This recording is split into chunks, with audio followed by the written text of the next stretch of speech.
Movimiento de 1968 en México. El 26 de julio de 1968, en la Ciudad de México, se desarrolló un evento que sin duda marcó la historia de México, conocido como el Movimiento Estudiantil del 68. Se conoce como el Movimiento Estudiantil del 68 al movimiento social del que participaron estudiantes del Instituto Politécnico Nacional y de la Universidad Nacional Autónoma de México, entre otras instituciones educativas, además de profesionales, obreros, profesores y demás sectores sociales. Este movimiento se conformó en la Ciudad de México como respuesta a una serie de agresiones que días previos había sufrido un grupo de estudiantes por parte de granaderos. Estos habían validado gases lacrimógenos para detener y perseguir a los jóvenes. Así fue que el 26 de julio de 1968 ese conglomerado se dirigió a la Plaza de Constitución para protestar, pero antes que llegaran la policía reprimió y dejó un saldo de 3 muertos y cientos de heridos. Muchos de los jóvenes, en medio de la represión, se refugiaron en los edificios de la universidad y del colegio de San Ildefonso y quedaron sitiados por las fuerzas de seguridad. Un día más tarde, los estudiantes volvieron a salir a las calles. Tomaron la UNAM, mientras los enfrentamientos con la policía seguían creciendo al tiempo que se sumaban nuevas escuelas. Como los granaderos no lograron su objetivo, reducir las movilizaciones, el gobierno convocó al ejército para que se sume. Durante 100 días, los estudiantes que se oponían al presidente y al autoritarismo se hicieron de las calles mexicanas.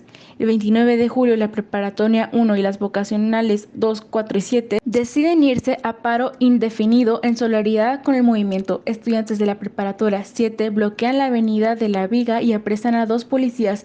También capturan camiones y bloquearon avenidas principales en Nonalongo, Tlaltolco. 30 de julio, el ejército dispara una bazuca contra la puerta barroca de la Escuela Preparatoria de San Fenso. Hubo detenciones masivas y muchos arrestos. Varios estudiantes de las vocacionales 2 y 5 fueron heridos. Javier Barrios Sierra pronunció el discurso: "Hoy es un día de luto para la universidad tras el ataque a la comunidad universitaria en el centro histórico.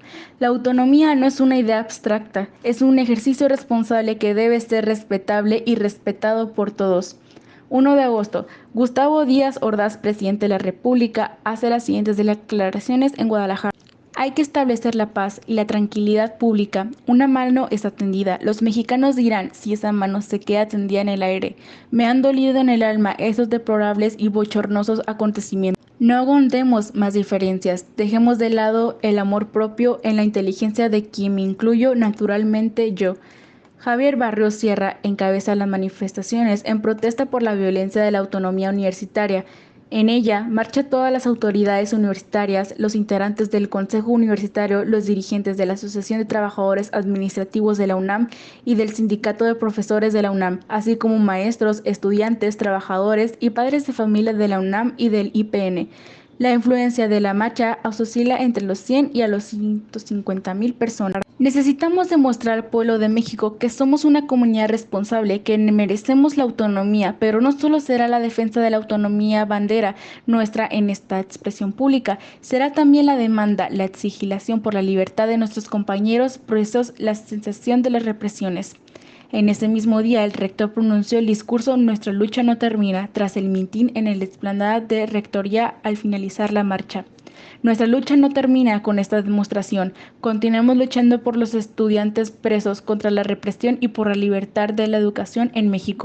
5 de agosto. En Asamblea General, los profesores del IPN crearon el Comité de Profesores del IPN Pro Libertades Democráticas y repudian a los miembros del FN por sus intereses separatistas. El pliegue exige que la ciencia y la cultura se impartieran ante hombres libres, liberación inmediata de los profesores, alumnos y ciudadanos, derogación del artículo 145 del Código Penal, castigo a los responsables de la represión, desaparición del cuerpo de ganadores. 8 de agosto se forma el Consejo Nacional de Huelga, integrado por escuelas de la UNAM, del IPN, de las normales, del Colegio de México, de la Escuela de Agricultura de Chapingo, maestros y público general. El CNH encabeza una marcha del Casco de Santo Tomás al Zócalo. Demandan la liberación de los presos políticos. 15 de agosto, el Consejo Universitario brinda su apoyo a las demandas estudiantiles por medio de una comisión de 21 personas. El profesor Ricardo Guerra, esposo de la escritora Rosario Castellanos, declaró en la revista Siempre que fue una sesión histórica. 22 de agosto. El licenciado Luis Echeverría se muestra dispuesto al diálogo. El CNH exige que sea público y que asistan los medios de comunicación, tanto prensa como radio y televisión.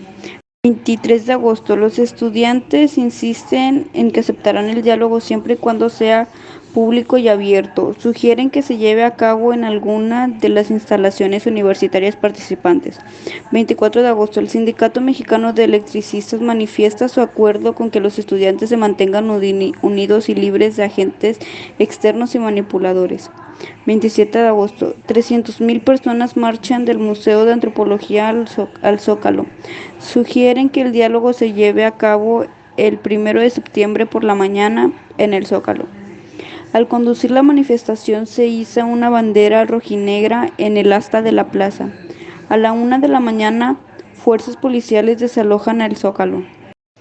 28 de agosto. El Departamento del Distrito Federal organiza una protesta de burócratas acarreados en el Zócalo por el agravio de la bandera. Los burócratas se unen a los estudiantes y todo termina con 14 tanquetas militares abalanzándose contra la multitud. Durante 100 días, los estudiantes que se oponían al presidente y al autoritarismo se hicieron de las calles mexicanas. El 2 de octubre esta situación llegó a su fin cuando los militares abrieron fuego en la Plaza de las Tres Culturas en Tlatelolco, donde se habían concentrado estudiantes y periodistas. La explicación es que desde un helicóptero se arrojaron bengalas para confundir a los militares y hacerles creer que eran los estudiantes quienes los agredían. Así fue que las fuerzas de seguridad apuntaron contra los manifestantes de la plaza.